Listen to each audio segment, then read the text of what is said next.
আসসালামু আলাইকুম রহমতুল্লাহি ওয়া বারাকাতুহু।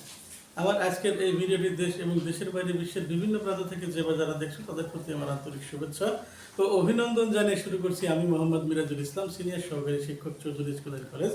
পাশাপাশি সহপরিচালক হিসেবে দায়িত্ব পালন করছি স্কাইটাস টেকনিক্যাল স্কুল অ্যান্ড বিএম কলেজে। সুপ্রিয় নবম দশম শ্রেণীর শিক্ষার্থীরা, তোমাদের সাধারণ গণিত বইয়ের বীজগণিত রাশি অর্থাৎ 3.2 এর যে ধারাবাহিক আলোচনা, সেই ধারাবাহিক আলোচনার আজকে আলোচনা করব আমি 11 নম্বর এবং 12 নম্বর অঙ্ক নিয়ে। তোমরা আমার বিগত দিনের বা বিগত ক্লাসের যে ভিডিওগুলো দেখছো অবশ্যই মনোযোগ সহকারে যদি দেখো তাহলে তোমাদের ওইসব অঙ্কে কোনো সমস্যা হওয়ার কথা না।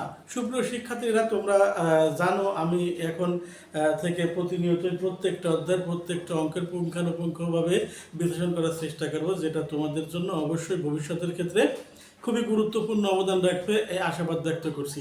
সুপ্রিয় শিক্ষার্থীরা, তোমরা আমার এই ভিডিওগুলো যদি রেগুলারলি কন্টিনিউয়াসলি দেখো তাহলে অবশ্যই তোমাদের উপকার হবে। এবং আমি চাচ্ছি শুধুমাত্র তোমাদের উপকার না, তোমরা তো আমার এই ভিডিওটি তোমাদের বন্ধু বান্ধবদের ছেড়ে দেবা, এবং যারা ছাত্র না আমার এই ভিডিওগুলো রেগুলার দেখে বা তাদের আত্মীয় স্বজন, ভাই বোন বা নিজের সন্তান যারা আছে, যারা নবম দশম শ্রেণীতে অধ্যয়নরত আছে, তাদেরকেও এই ভিডিওটি যদি দেখানো হয় তাহলে তারা উপকৃত হবে ইনশাল্লাহ। তবে আমি বেশি কথা না বাড়িয়ে চলে যাচ্ছি সরাসরি বোর্ডে। তোমরা দেখতেছো আমি 11 নম্বর এবং 12 নম্বর অঙ্ক তুলে রেখেছি। এখন দেখা গেছে আমরা এরকম যে x - 1/x divided equal 5 p হলে x³ - 1/x³ ইকুয়াল কত। অঙ্কের নিয়ম অনুযায়ী অঙ্কের এই অঙ্কগুলো তোমরা আমার বিগত যে ক্লাসগুলো যারা দেখছো তারা অবশ্যই পারবা। আমরা প্রথমে 11 নম্বরের সমাধান করি। প্রথমে অঙ্কের ধারাবাহিকতা আমরা যেভাবে লিখি, দেওয়া আছে x - 1/x ইকুয়াল p। এখন এটা হচ্ছে প্রদত্ত রাশি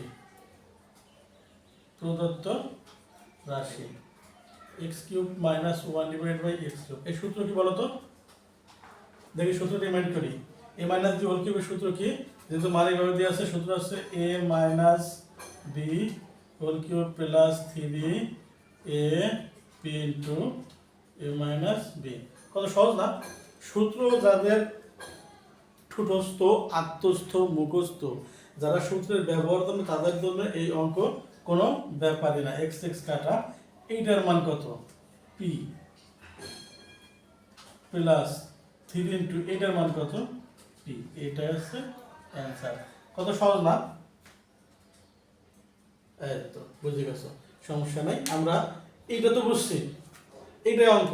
এখন আমরা দেখব এই অঙ্কটা কি অবস্থা আছে। এই অঙ্কটা যদি আমরা অবশ্যই পারবো, আগে তোমরা আমার ভিডিও যেটুকু আছে এটুকু পোস্ট করে পরবর্তী অঙ্ক করার চেষ্টা করো, দেখো আমার সাথে মিলে কিনা। ঠিক আছে, আমি চলে যাব পরবর্তী অঙ্কে। পরবর্তী অঙ্কে যেহেতু দেওয়া আছে লেখা লাগবে, এগুলো আমি দেওয়া আছে কাটলাম না। 12 নং a - 1/a ইকুয়াল 1। তাহলে আমাদের এখানে যেহেতু দেখাইতে বলছে, তার মানে এটা বাম পক্ষ, এটা ডান পক্ষ। বাম পক্ষ লিখলেও পারি, আবার LHS লিখলেও পারি। আমি অবশ্য ছোটবেলা থেকে যখন অঙ্ক করতে, যখন স্টুডেন্ট ছিলাম, তখন আমি বাম পক্ষ কখনোই লিখতাম, আমি লিখতাম LHS সমান সমান, মানে এটা হচ্ছে ইংলিশে লিখতাম, ওটা আমার ভালো লাগতো আর কি। তোমরা ইচ্ছা করলে বাম পক্ষ লিখতে পারো, a³ - 1/a³। আগে যে সূত্র করছি একই সেম সূত্র, তোমরা ইচ্ছা করলে সূত্রটা আবার দেখে নিতে পারো। a - b আগের অঙ্কে যে সূত্রটা করছি ওইটাই, a - b হোল কিউব, ভিতরে মাইনাস তার মানে বাইরে, plus 3ab into a - b। কত সহজ না?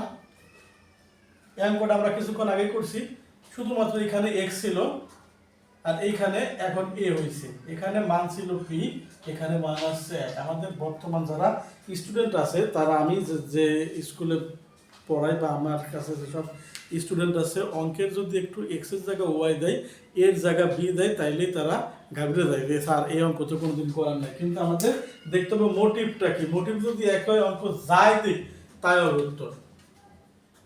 এটার মান কত? 1 কিউব প্লাস 3 ইনটু 1। এটা কাটলাম, এটার মানও 1। 3 অক্ষে 3 আর 1 গুণ করলে 3ই হবে। একের কিউব মানে 1 গুণ 1 গুণ 1, এককে 1 গুণ 1, এককে 1। একের যাই করবা, কিউব করো যাই করো, তার মানে একই হবে। 1 যোগ 3 অক্ষে 3, 3 আর 1 যোগ করে 4 হয়। এটা কি চাইছে? এটাই চাইছে না?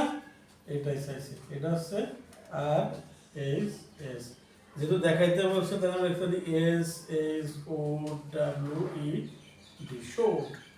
যদি বলে প্রমাণ করতে তাহলে আমরা লিখতাম প্রুফ PROVED প্রুফ। আর যদি বলে যাচাই করো তাহলে আমরা লিখতাম জাস্টেড JUSTED জাস্টেড। সুপ্রিয় শিক্ষার্থী, আমি আজকে যে দুটো অঙ্ক করছি দুটো অঙ্ক অত্যন্ত সহজ এবং তোমাদের জন্য বোধগম্য হয় এভাবেই আমি আলোচনা করার চেষ্টা করেছি। তো আমি আজকে আমার এই ভিডিওটি আর বেশি বড় করব না, প্রতিদিন দুইটা অঙ্ক দেওয়ার কথা বলছিলাম, এই জন্য দুইটা অঙ্ক করে করতেছি। আমি ইচ্ছা করলে আজকে যেহেতু অঙ্ক ছোট ছিল আমি ইচ্ছা করলে আরও একটা অঙ্ক করাইতে পারতাম, কিন্তু করাবো না, কারণ আমি কমিটমেন্ট যেটা করব সেটাই করতে হবে, বেশিও না কমও না। সুপ্রিয় শিক্ষার্থী, আমার আজকের এই ভিডিওটি তোমাদের কেমন লাগলো তোমরা অবশ্যই কমেন্ট বক্সে লিখে জানাবা এবং নিজেরা তো দেখবা এবং পরবর্তী আশেপাশে তারা বন্ধু বান্ধবদের সবাইকে দেখানোর জন্য ভিডিওটি শেয়ার করবা বন্ধুদের সাথে। সে পর্যন্ত সবাই ভালো থাকবা, সবাই সুস্থতা কামনা করছি। খোদা হাফেজ।